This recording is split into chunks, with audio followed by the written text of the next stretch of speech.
Welcome everybody to the introduction to policy and ethics and education.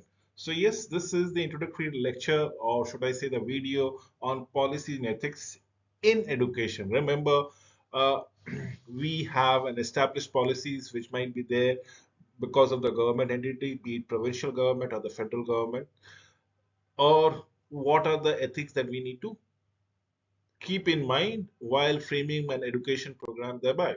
So, outline, we'll talk about the ethics in education. What are the codes of ethics during the courses of this particular program? You will understand what are the various codes of ethics in actions, the US Constitution. We'll refer primarily to the most advanced economies in the world, the USA, and notify the First Amendment and the 14th Amendment in the US Constitution. The due process, the foundation, legal cases, and every student must succeed. ESSA, or what you call the Act. Every student succeeds. Acts as said.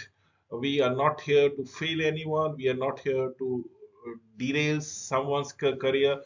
To a basic education, everybody is eligible for a basic prima facie education wise. Rights of the teacher, the licenses for teaching, contract, tenure, the academic freedom, if there are any unions, participation in the professional organizations, freedom of speech, of education and expression, the liabilities and the teachers, the teacher privacy policies, the religion and schools, rights of a student, freedom of speech and expression, the dress codes that one need to maintain in the campus, the school campus I'm talking about, the search and seizure policies as if any substance abuses materials are found. You need to prohibit these schools or premises altogether as to what can be kept and what cannot be, or what should be there. The current implications, students with special needs, I'm talking about people with special abilities or physically challenged people, discipline, the racial issues, and the freedom of speech, as the case might be. Let us understand or begin with the importance of ethics in education. While this is uh, one of the detriments of an academic career, that the teacher must walk the talk. The teacher must have personality which the student should, or which the student strives to emulate. Basically, it's the students should always be putting up the teachers in an upper echelon, and that is what we are looking into. It the teachers ethics played a significant roles on what has been taught, how it has been taught, what has been interacted, and how it has been interacted. So ethics in education provides a decision making framework not only for the teachers but also help the students in navigating through the complexities of their roles and life. So, ethics, codes of ethics, most professional and including teaching have codes of ethics. That this code outlines shared values, standards of practices, and the responsibility that teachers have towards students. And the professional itself, it serves as a guide for determining the rights and the wrong action, ensuring accountability within the field of education per se. The code of ethics in practice, there might be ethical dilemmas. What is ethical dilemmas is whether every student should be successful in an examination, despite that fact that his or her performance is not up to the mark. So, what can be the criteria? What are the codes? How it has to be graded? How it has to be evaluated? So, teachers regularly face ethical dilemmas with no single right answer. In fact, possible degrees of right to answer. The code a code of ethics provides general guidance but does not offer a step-by-step solutions or step-by-step instruction or step-by-step regulation to any ready-made problem out there, because the problem that arises in the teachers interactions in the classroom situations are novel, are not repeated, are one of its kind. So example, in cheating scenario, a teacher grapples with their duty to protect the student versus uploading academic integrity. Upholding academic integrity. Different interpretation to the code of ethics can lead to different actions.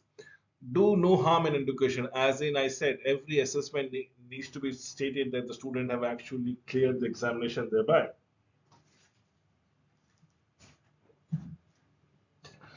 So, equality, Similar to the medical field of Hippocratic oath, teachers have a responsibility to protect the student from factors that that could possibly harm their learning process. This can guide decisions in complex situations.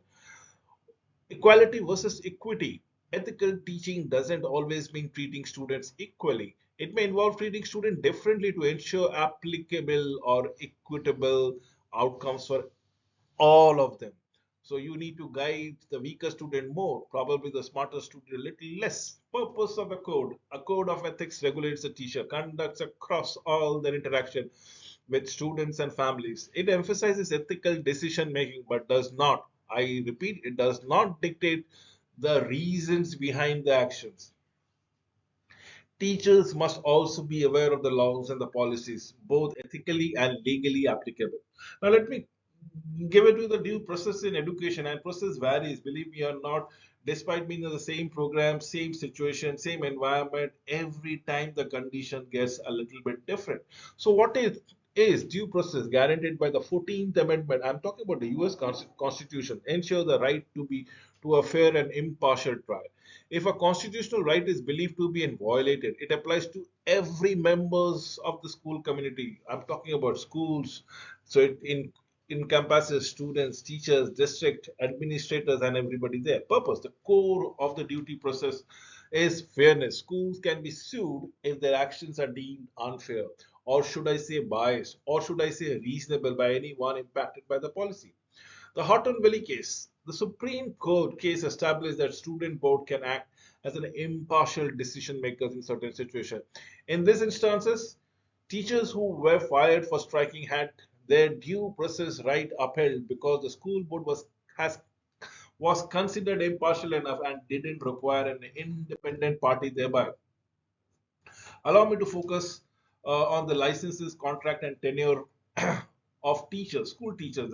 In this case, teaching license, the foundation of your right to teach is a valid teaching licenses. Each state has its own requirement, but obtaining one, usually an educator preparation program like a college major in education, definitely yes. Reciprocity, many states have agreement allowing teachers with licenses from one state to teach in another state. This might involve taking a test or fulfilling additional requirements. Licensure and employment. Most public schools require a valid teaching license.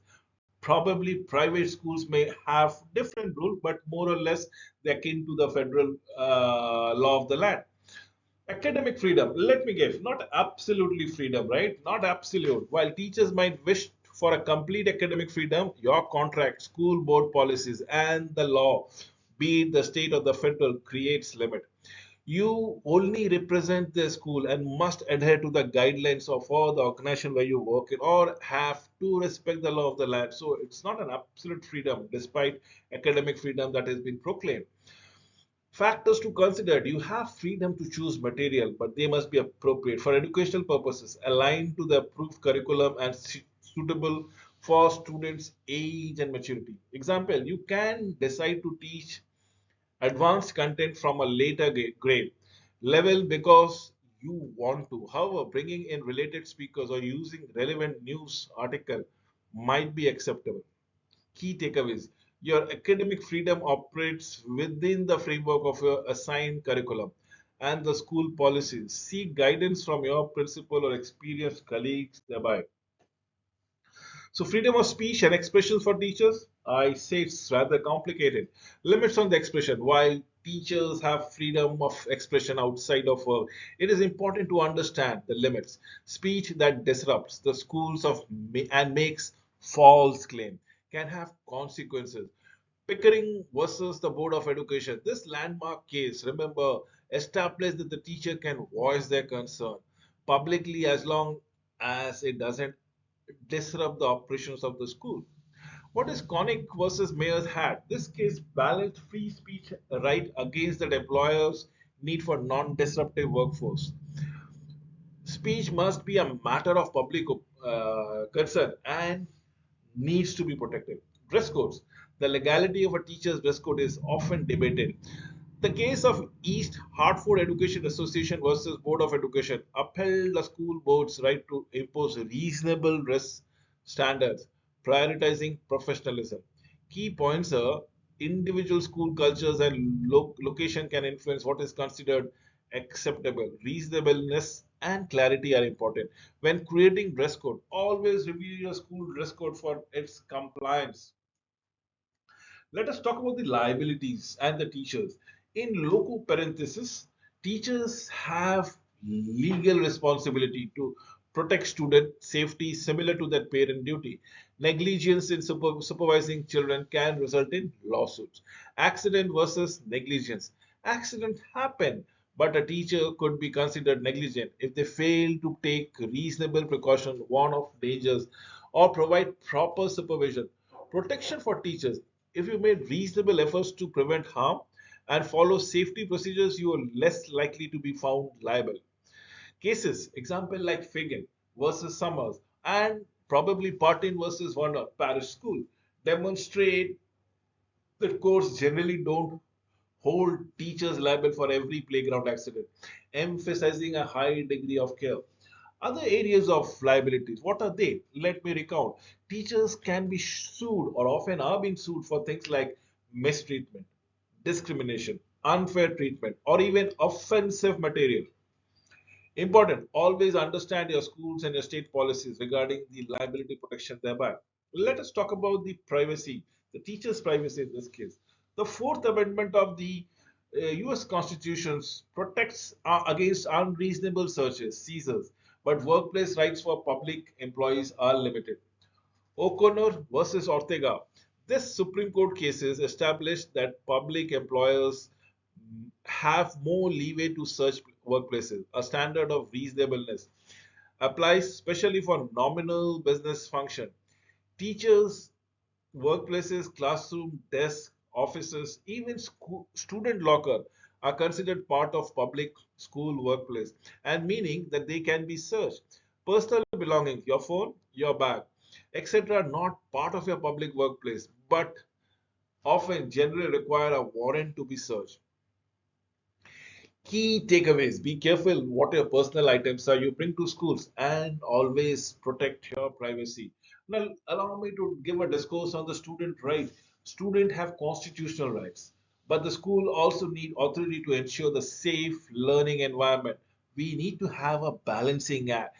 Parents give schools some sort of control over students' conduct when enrolling their children. However, court emphasizes the student don't lose all their right, and the school